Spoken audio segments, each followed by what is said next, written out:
Hello viewers, these are key messages from the Ministry of Basic and Secondary Education on the coronavirus. Dear parents, keep children at home at all times. Avoid sending children to shops and markets. Do not engage children in petty trading on the streets and garages. Allow children to play within the confines of the home. Limit visitors into your homes. Adhere to COVID-19 health precautions and guidelines. Schools are closed, but learning continues. Dear teachers, you are encouraged to desist from all forms of group activities involving students. All school premises should remain closed and not to be used for any other purpose. Thank you.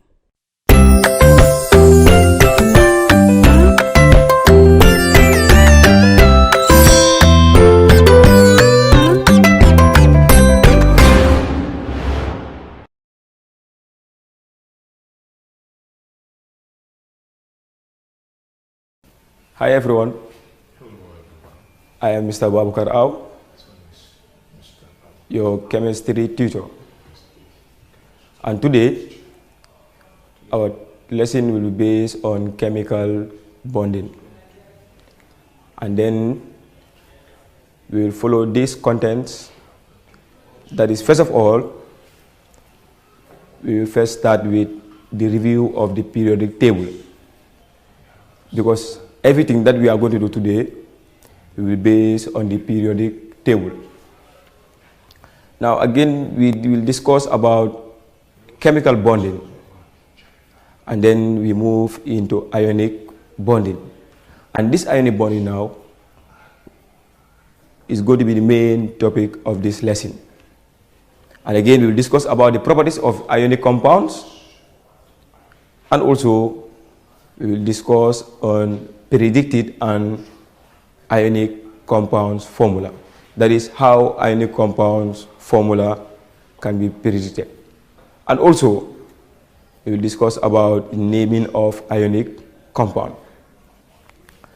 Now here, we said the periodic table is periodic. That is periodic because of certain trends that are seen in the elements. That is, there are certain trends that normally repeat themselves in the periodic table at a regular interval. That's why we said the periodic table is periodic. Now, some of these trends can be seen in the properties of the atoms, like, that is, these trends that normally repeat themselves in a regular pattern. One of them is atomic size. We also have ionization energy, electronegativity, and also metallic character. But then these are not the only periodic properties we have. We also have other periodic properties. Now, I have a question for you guys. That is, will you predict that elements from the same family or group will have similar physical and chemical property? So think about that, and then you find a solution to this question. But by the way, I know that this one, the answer will be somehow simple. Now, we have metallic character of elements. Now, the periodic table is composed of what? Metals and also what? Non-metals. You have metals in our left side, and also we have non-metals in our what? Right-hand side. But then the metallic property will increase from the non-metals to the what? Metals. and also the metallic character will decrease from the metals to the what? Non-metals. Here, when discussing about metallic character, you should not consider how strong the element is, because we said metals can donate what? Electrons. So the easier the element donates its valence electron, the more metallic it becomes. For example, if we want to compare lithium, sodium, and also potassium, of course we know lithium is having 2 cells. Sodium is having 1, 2, and 3 cells, while potassium is having 1, 2, 3, 4 cells. They all have the same what? Valence electron. That is, all of them are having single electron on their last cell. So here, there is a force of attraction between the positive nucleus and the valence electron. That is in these 3 atoms. So we can see that this potassium, the valence electron is very far from the what? Protons. So the charge here will be somehow less, which means potassium can easily what? Lose its electron. You come to what? Sodium. Comparing sodium and potassium, potassium will be what? Readily donate its valence electron than what? Sodium, because potassium has what? More cells, that is more what? Sealing effect. Again, if you want to compare lithium and sodium, can easily what? Sodium can easily what? Donate its valence electron than what? Lithium, more what? Cells. So if you have more cells, there is what? Less effective nuclear charge. And when the effective nuclear charge is less, the elements will tend to what? Or easily donate their what?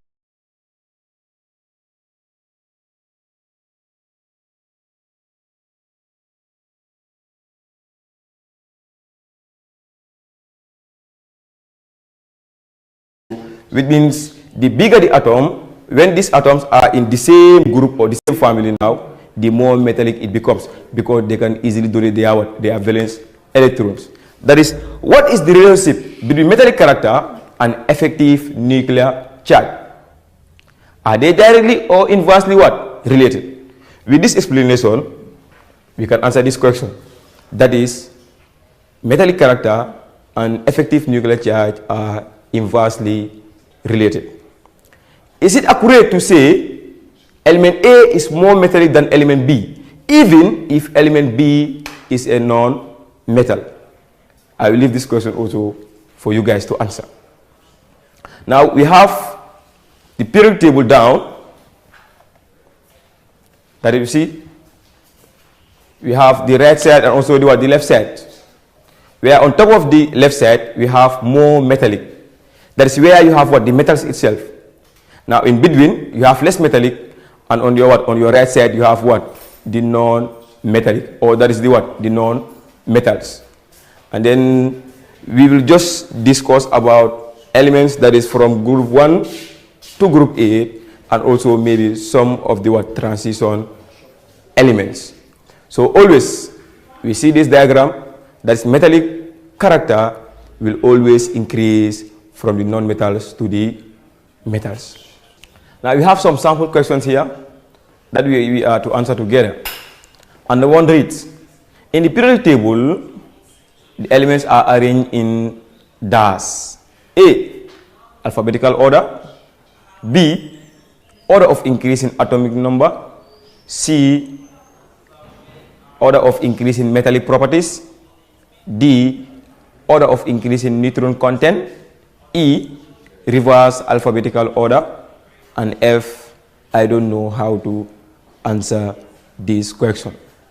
Now when you look at these options, that is from letter A to F, we realize that B is the correct option, and that is order of increasing atomic number. Now question 2 says, element does exhibit similar physical and chemical properties. And we have A, similar chemical symbols, B, similar atomic masses, C, in the same period of the periodic table, D, on opposite sides of the periodic table, and E, in the same group of the periodic table. And here we have the correct option as letter E. Now we move to number 2, and it reads elements that exhibit similar physical and chemical properties. It's A, with similar chemical symbols, B, with similar atomic masses, C, in the same period of the periodic table, D, on opposite sides of the periodic table, and E, in the same group of the periodic table.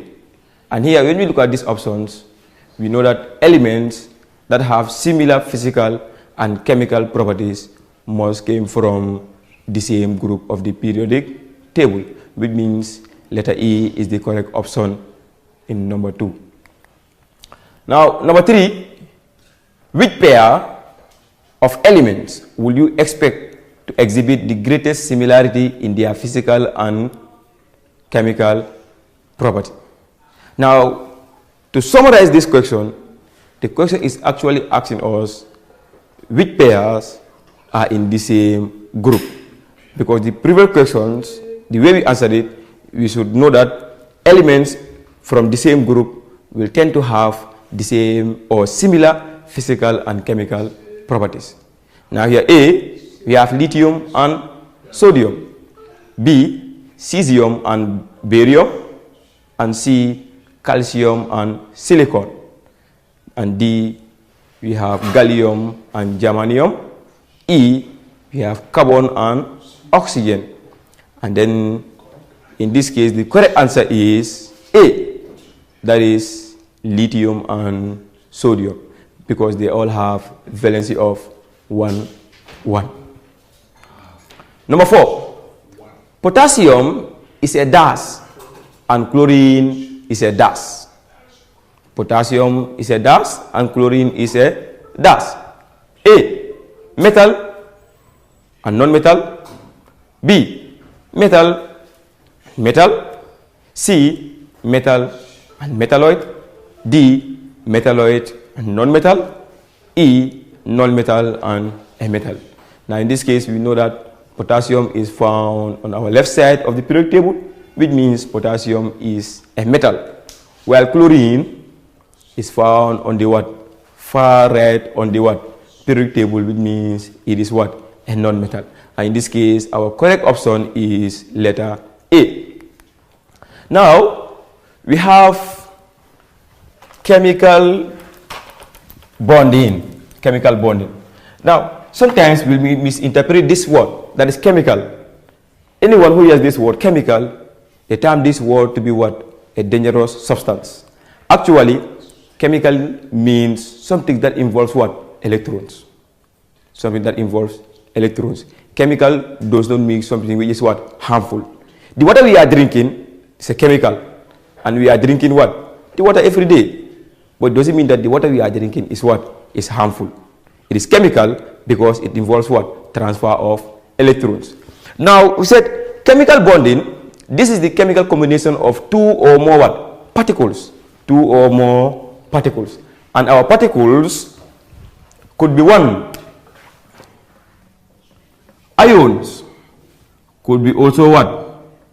Atoms, and also could be what?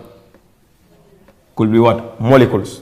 So our particles could be what? In these three forms. Now when they combine, we say the process is called what? Bonding. Now we have some points also, and point 1 reads, all chemical bonds involve the what? Valence electron. Now for example, now we have an element like Na. We know that the atomic number of Na is what? 11.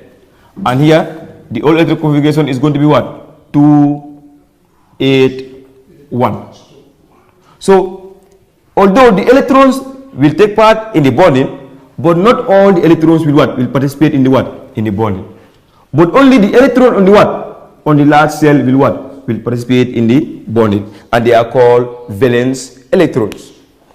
A chemical bond is a strong force of attraction holding atoms in a molecule or crystals together. That is, it could be what? The bond between what? Between molecules and also what? Crystals, like what? Solid particles. So the bond that holds this kind of substances is all what? Bonding. Again, generally, bonds between atoms in their atomic or ionic forms are stronger than those between what? Molecules. Because, for example, if I use something like this kind of models, I have this. Now, 8, I can have here NaCl, Na what? Cl. So you see now, inside this molecule now, I have what? Na and what? Cl minus. Inside here I have what? Na and what? Cl minus. That is Na plus and Cl minus. Now, it is saying that the bond between this sodium and this chlorine is far stronger than what? The bond between this molecule of sodium chloride and this molecule of what? Sodium chloride. And again, if you use water as sample, you can also have the same thing.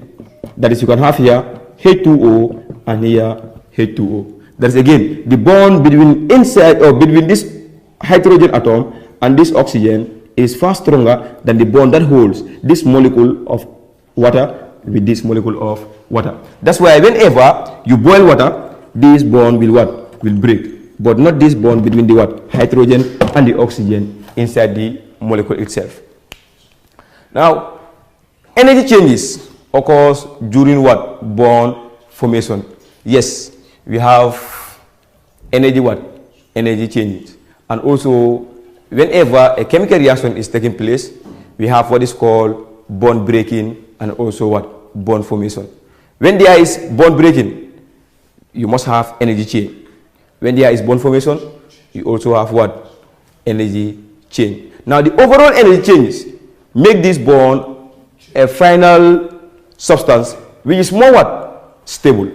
That is, the energy change in the bond breaking, that is A plus B to give us what? C. So when A and B are reacting to form this C now, there must be what? Energy change. So the energy change that involves in the combination of these two now will form what? A more stable species. A more stable what? Species. Because energy is gained or what? Or lost. And also we have, where do atoms or particles bond? Yes, we said bonding is what? The chemical combination of ions, atoms, or what? Molecules. Why are these atoms or ions or molecules bonding? Why do atoms or particles bond? We should know the reason. And here it says, atoms bond in order to attain a stable doublet or octet what? Structure. Doublet or octet what? Structure. Now,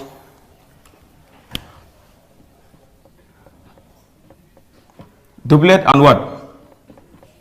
And octet. Now, you'll have doublet when your valence electron can obtain a maximum of what? 2 electrons. And you can have an octet structure when your valence electron can have a maximum of what?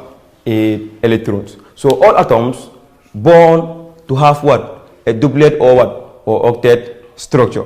And this will lead them to what? To their what? Nearest inner gas structure. Now one, a doublet structure is a stable electron configuration of 2 electrons in the valence shell of an atom. That is 2 electrons in the valence shell of an atom. And also, an octet structure is a stable electron configuration of 8 electrons in the valence shell of an atom. Now again, we have, how do atoms bond? How do atoms bond? We need to understand how do atoms or particles bond. That is, atoms bond mainly by 1, losing or gaining of electron resulting in ionic bond formation. Losing or what? Gaining. That is, we have metals and also what? non-metals. So you see, when metals are bonding, they can only what? Lose their what? Their valence electron. So in this case, metal can bond by what? Losing their what? Valence electron.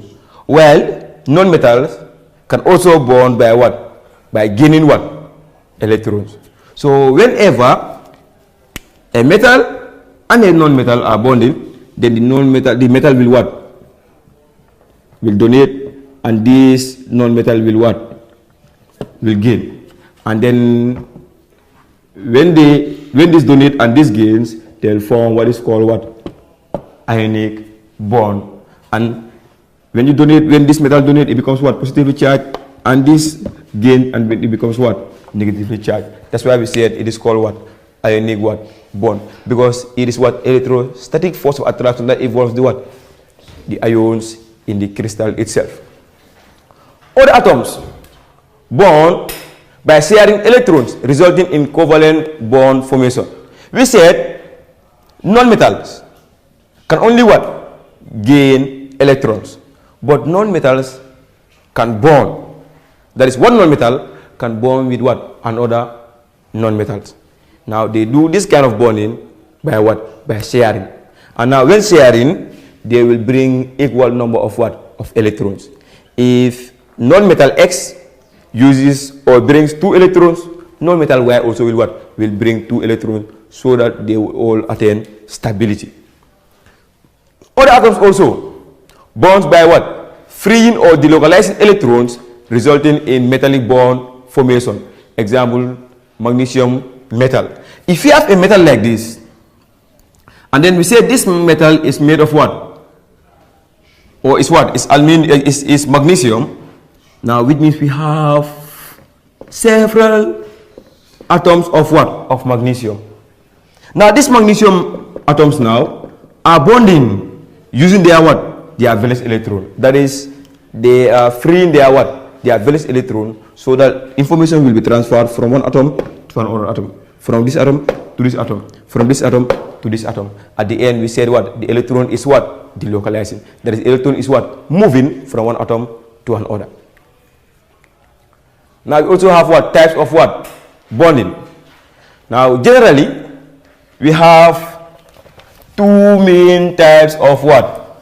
2 main types of bonding. That's generally, yeah. And the first bond we have is called interatomic bond.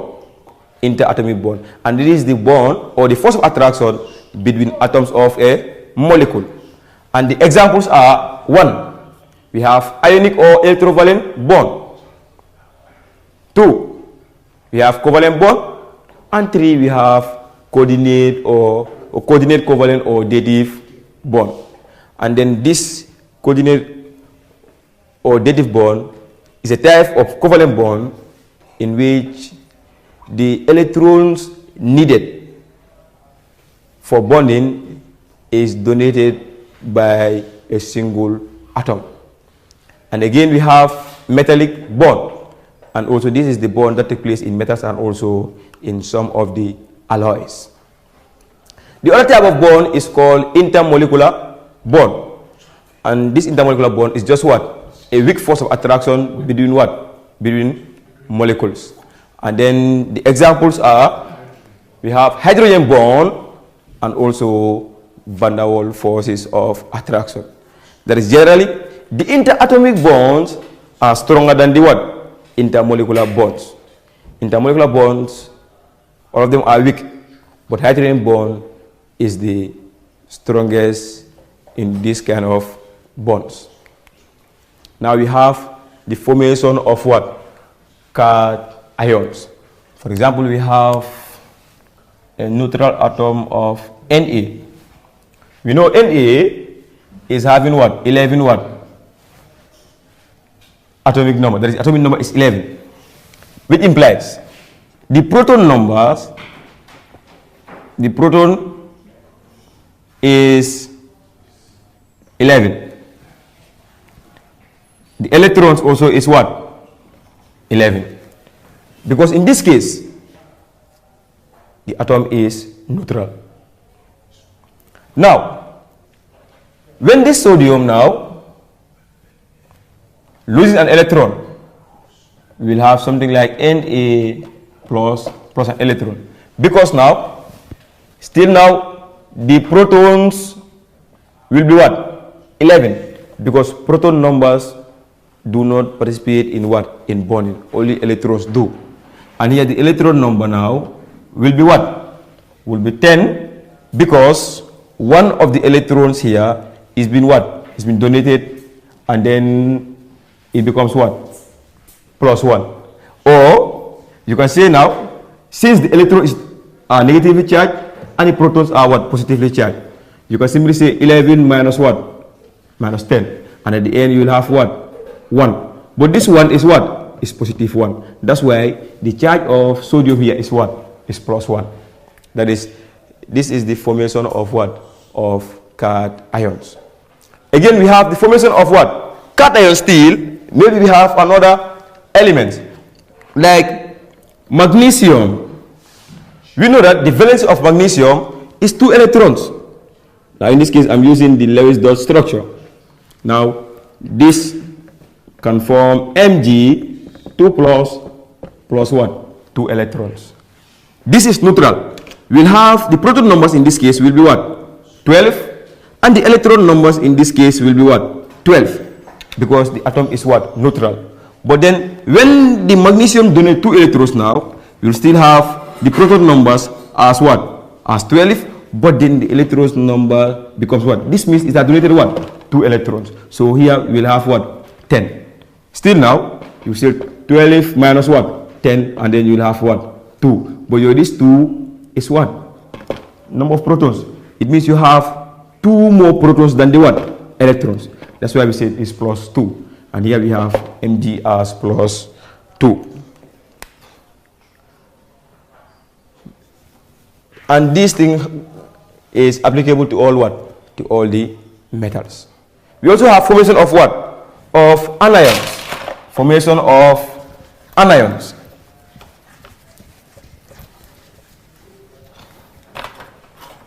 Now, if you have anions like chlorine atom, because we know the atomic number of chlorine is 17, it means the neutral form now the proton number is going to be what? 17. And then the electron number is also going to be what? 17, because the atom is what? Is neutral. Now we will have Cl minus in this case, and here we'll have plus what? Plus an electron. Here we have minus. But the proton number is still going to be what? 17. But now the electron number here, it means this chlorine now, it was neutral and it has received 1 more electron.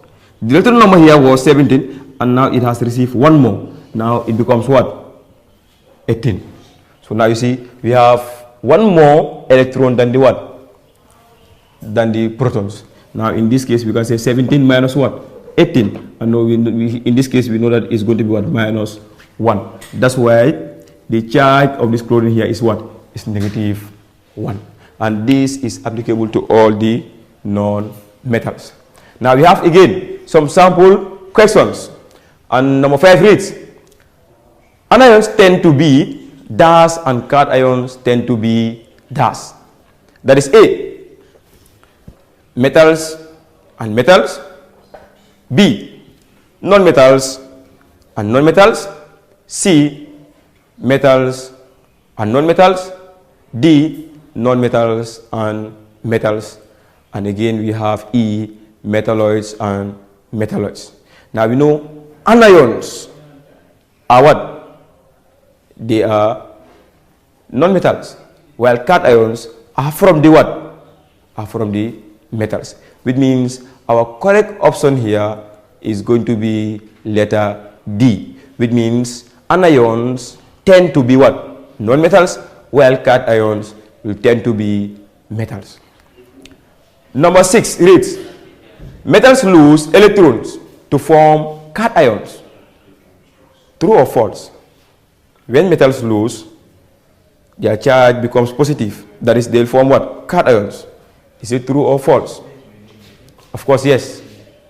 It is true. So So which means the correct option here is true. 8. This is the ion formed from a calcium atom. This is the ion formed from calcium atom.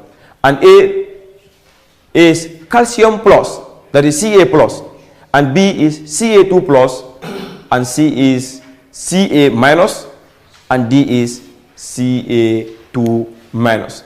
You know the symbol of calcium is Ca, and the atomic number of calcium is 20.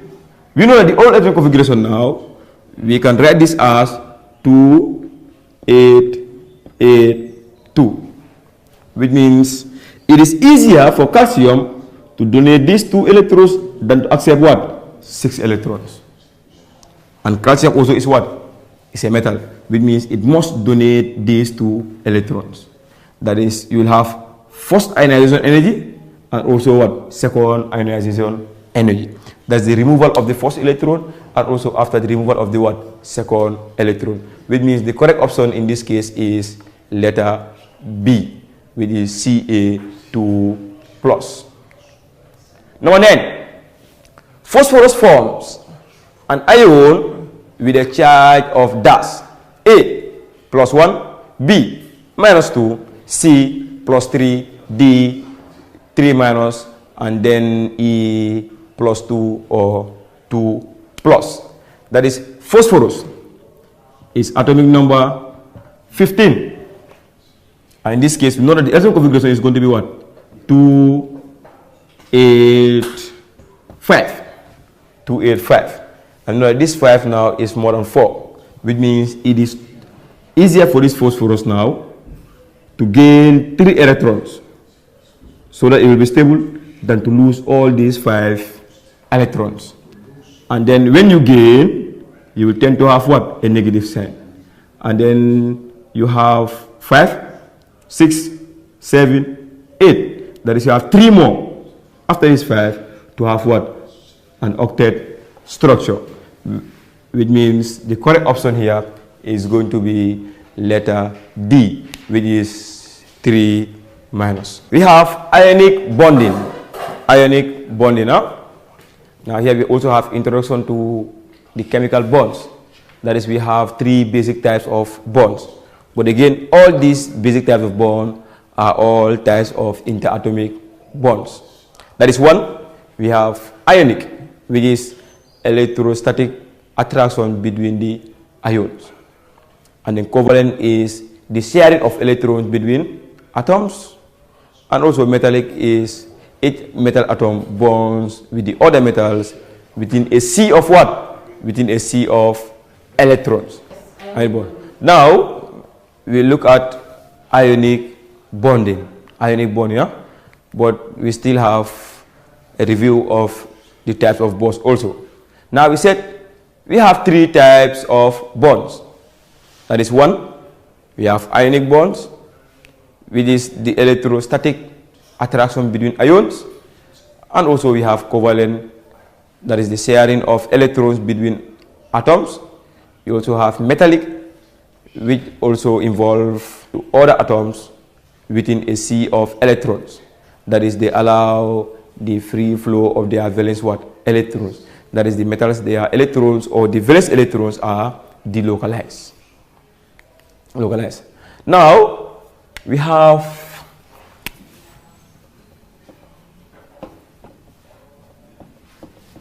ionic bond.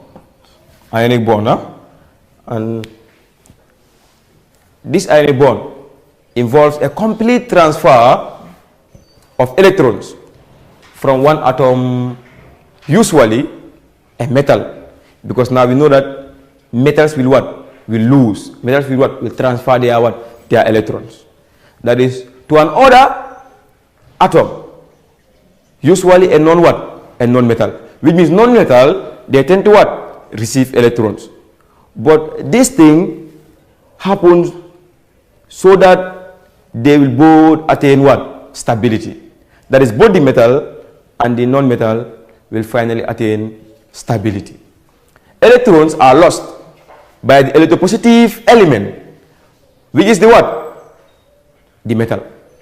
And gained by the electronegative element, and that is the what? Non-metal. Non-metal. Now we have some points down here, and number 1 reads, metals become positively charged cations by losing what? Electrons. Now you see, if you have the same sample that we are using Na. This Na now can form Na plus what? An electron. It means this sodium now loses 1 electron and it becomes what? Positively what? Charged. Non-metals become negatively charged ions by gaining what? Electrons. If we have Cl, and now here we have, this is plus what? An electron. Now you see here, the Cl will gain 1 electron and it becomes what? Cl minus. Now the electrostatic force of attraction between cations and anions result in ionic bond formation. Now that is the electrostatic force of attraction between this sodium ion and this chloride ion now result in the formation of what? Of ionic bonding. That is, you can have something like this, Na plus and Cl minus. This plus 1, still 1. This minus 1, it is still 1. Now these ions now are playing the role of what? Of valences. If you exchange, you still have NaCl. That is, this positive charge and this negative charge now will result in the formation of what? An ionic compound. That is, the attraction between this and this also is called electrostatic force of attraction. Now we also have what is called electrovalency. Now the electrovalency of sodium, is 1 because sodium lost a single one electron. Again, the electrovalency of chlorine is 1 because chlorine receives what? A single electron. So electrovalency can be the number of electrons transferred or the number of electrons received in this kind of reactions. Now we have formation of ionic bonds. In this case, I will use the molecular structure of these compounds and then we will draw their bonding. That is, on the board we have an element, and then this, or the first element, is a neutral atom which is having 1 valence electron, and also the electronegativity is low. Now the next atom also is also a neutral atom with 7 valence electrons with high electronegativity value. Now these two, there will be what? Easy attraction, because the atom with the high value, that is with the high electronegativity value, will tend to attract the electron from the atom which have low electronegativity value, and this will result in the formation of ionic compound. Now we can have Na, we say it is 11, and here we have 2, 8, 1. This is 1, 2, 3, which means we should draw 3 cells. That is, we'll have 1, 2, and 3 cells. Now the first cell here will carry 2, the second cell will carry 3, and then the third cell will carry 1. And here we will just show what? The electron in the valence shell. Again, we have this side something like fluorine, and then we know fluorine is 9, and in this case it's going to be 2, 7. 2 plus 7 will have 9, and this is 2, or this is 1, and this is 2, which means we just need what? 2 cells. That is 1, 2. So the valence cell of this fluorine now becomes, or the valence electron of this fluorine now becomes what? 7. We will have here 1, 2, 3, 4, 5, 6, and here we have 7. So you see now, this fluorine now is having high electronegativity, and this is having what? Low electronegativity. So transferred to this one, or you can say this element with high electronegativity value now will easily what? Attract the electron on the what? Atom with the low electronegativity value. And when this happens, this will move here, and then you have Na plus. And then this will receive, and then we'll have F minus. So the force of attraction between this and this now will result in the formation of what? Of ionic compound. Now we also have, still on the ionic bond, we said the atom with the high electronegativity attracts valence electrons from the atom with the low electronegativity. That's the same thing that happens here. So this one is having higher value when it comes to electronegativity, so it will easily what? Attract the valence electron from the one with the what? Low electronegativity. Now when the atoms become positively charged ions, the electrostatic force of attraction brings them together. That is, the electrostatic force of attraction will hold this positive charge and this negative charge together, and this will result in the formation of a stable compound. Now also we still on this ionic bonding. Compounds composed of cations and anions are called ionic what? Compounds. Any compounds you see, and you know the compound is having something like what? A cation and a what? Anion. Know that the compound is called what? An ionic compound. And these two will result in the formation of NaF, that is sodium fluoride. It's a binary compound because we just have what? Two atoms. Now although they are composed of ions, ionic compounds are electrically what? Neutral. Yes, they are electrically neutral, because you see now these charges now will cancel each other, and then when they form the compound will be what? The compound will be neutral.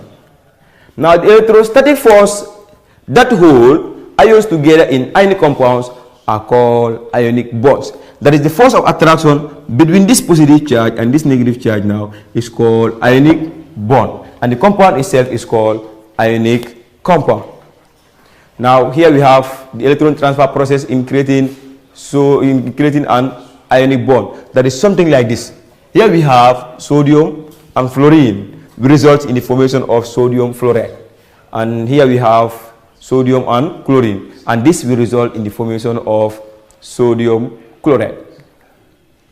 Now we have ionic bonding still.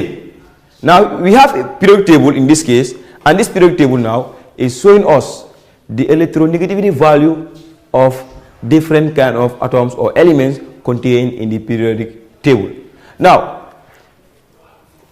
this ionic bonding, we have a value is 1.7. Now if you are given two atoms, and then you know the electronegative value of these two atoms, you subtract their values, and then you have something like 1.7 or more than 1.7, that compound is pure ionic compound. But if you subtract and then you have something below 1.7, and then we say that compound becomes what? Or the compounds will be likely to become a covalent compound. So in all cases, ionic compounds, the difference between the two combining atoms must be 1.7 or more than 1.7. And sometimes when questions are asked regarding these things now, the values of these atoms are given. That is, we can find out from this periodic table now, sodium is having a value of 0.9, while fluorine is having a value of 4.0. This is Na, and this is what? And this is F. Now if you subtract 4.0 minus 0.9, you will have something like 3.1. Now you see the difference between this fluorine and the sodium is what? 3.1. And 3.1 is more than what? 1.7, which means this compound is more ionic than what? Than covalent. Now we still have, or we have some questions again that we are to answer. And the first question reads, which pair of atoms will form an ionic bond? Lithium and neon. B, potassium and bromine. C, potassium and cesium, and D, sulfur and chlorine. Now, when you look at these pairs of electrons, you will know that you only have in letter B metal and a non-metal, that is potassium and bromine. Now, when they react, they will form an ionic bond, because the potassium will donate its electron to the bromine, and the bromine will accept its electron. 11, that is second question. Which pair of atoms will form an ionic bond? Still, which pair of atoms will form an ionic bond? Lithium and beryllium. That is A, lithium and beryllium. They are both what? Metals, so they cannot form ionic bond. B, sodium and magnesium. Sodium is in group 1, magnesium is in group 2, which means they are both what? Metals, so they cannot form ionic bond. C, we have potassium and calcium. Potassium also is in group 1 and calcium is in group 2, which means they are both what? Metals, so they cannot form ionic bond. And D, sodium and chlorine. That is, sodium is a metal and chlorine is a non-metal, which means the correct option here is letter D, which is Na and Cl. 12. An ionic bond will form between scandium and fluorine. True or false? Scandium and what? Fluorine. Of course, scandium is the first transition metal, and fluorine also is what? A non-metal. So when they react, they will form an ionic bond, which means here it is true. 13. Which of the following compounds will you expect to be what? To be ionic? A, water. B, CO2. And then C, strontium 2 chloride. And then D, sulfur 4 oxide. And E, hydrogen sulfide. So the correct option here is C. Now we have factors influencing the ionic bond formation. Yes, we know that metals and non-metals, whenever they react, they will form ionic compounds. But what are the factors that will influence the formation of these ionic compounds? That is, 1, we have electron affinity. Electron affinity. Now, this affinity now simply means what? The love for what? Electrons. There are certain atoms, they are in the periodic table. They like what? Electrons. When they see electrons now, they will tend to what? Attract those electrons. So they have affinity towards what? Towards these electrons. Now, it says non-metals with high electron affinities form stronger ionic bonds readily. That's whenever. Now, the first factor here is electron affinity. Now, we said non-metals with high electron affinity, when they react with a metal with low electron affinity, they tend to form a strong ionic compound. That is, the non-metal will have high electron affinity, while the metal will have low electron affinity. When they react, they tend to form a strong ionic bond readily. Now, 2, ionization energy. And here, ionization energy simply means what? The removal what? Of electrons. That is the energy needed to remove 1 mole of what? Electrons. Now, metals, they tend to what? Lose their what?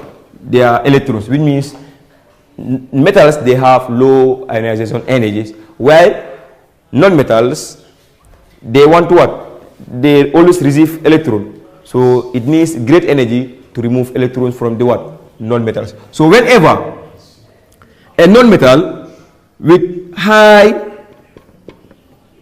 ionization energy, that is a non-metal with high ionization energy, reacts with a metal with low ionization energy, they tend to form a strong ionic bond readily. Strong ionic bond readily. And also we have electronegativity. Now, if you are given 2 elements, now maybe you are given a metal and also what? A non-metal. And then you are given the values. For example, you have something like something like 0.9 here, and here you have what? 4.0. Now, we said if you subtract the difference between these two, and then you have something like, or something more than 1.7 or 1.7 exactly, we said the compound is what? Is more ionic. But then the greater this value, that is, the higher this value, or the higher the difference between the metal and the non-metal, the more ionic that compound become. That is, if you subtract, maybe in compound A, the difference is just something like 2.0. In compound B, the difference is something like 2.5. Now, we can simply say that compound B is more ionic than compound what? A, because the difference is higher in compound B. Now note, generally, ionic compound or ionic bonds formation is favored between an element with low electronegativity and a low ionization energy, and another with high electronegativity with high electron affinity. Now you see, this high is always associated to the what? Non-metals, while the low is associated to the what? To the metal. So whenever a metal and a non-metal reacts now, they tend to form a strong ionic compound. Now we also have properties of what? Of ionic compounds. One, we said they are crystalline solid at room what? Temperature. Now we can see these structures, that is the models down, and they are all trying to explain what? The crystalline structure of these ionic compounds. Now sometimes we will say that they have a lattice what? A lattice structure. Lattice structure, that is a dimensional arrangement of the molecules in what? In their crystalline form. Now again, they have high melting points and also what? Boiling points. That is, whenever a metal and a non-metal react now, and they form ionic compound now, the compounds will have what? High melting and boiling point, because the force of attraction there, which is electrostatic force of attraction, will be very, very strong. Yes, and finally, they conduct electricity when melted, or when they are in molten state, or when they are dissolved in. If we have NaF solid, there are ions, but the ions are not mobile. The ions cannot move. So in this case now, they cannot conduct electricity. But then if we have NaF in aqueous solution, which means now the Na plus will exist in the solution, and the F minus will exist in the what? In the solution. So now the movement of these two ions now will carry what? Electricity. That's why we said ionic compounds now, in their molten or aqueous solution, they conduct what? Electricity. And finally, we have predicting an ionic compound formula. That is, we have a potassium, that is K, we say metal, with an electronegativity of 0.8. And oxygen, which is a non-metal, with an electronegativity of 3.5, will form an ionic compound. What is the formula for an ionic compound of potassium and oxygen? That is, 1, we have K for potassium and O for what? Oxygen. Now we know that the valency of potassium is 1 and the valency of oxygen is 2. So we'll have something like this, that is K2O. Now, how many additional valence electrons does oxygen need? How many valence electrons, or how many additional valence electrons does oxygen need? Now in this case, oxygen needs an additional of what? Of 2. And potassium can only bring what? 1 electron. That's why we'll use 2 atoms of potassium will bond with what? A single atom of what? Oxygen. Which means oxygen needs an additional of what? Of 2 electrons. Now, how many electrons does potassium have? How many electrons, or how many valence electrons does potassium have? Potassium is having what? A valence electron of what? Of 1. How many atoms, or how many potassium atoms will it take to give oxygen the electrons it needs? If the valence electron of potassium is 1, therefore potassium needs to come with what? With 2 atoms. And these 2 atoms now will satisfy 1 atom of what? Of oxygen. Now the metal is always first and then the non-metal is second. That's when you are writing an ionic compound, that is a formula of anything which is ionic, you must write the what? The metal, and then after you write the what? You write the non-metal. So with this, we come to the end of the lesson. Hope to see you in our subsequent videos.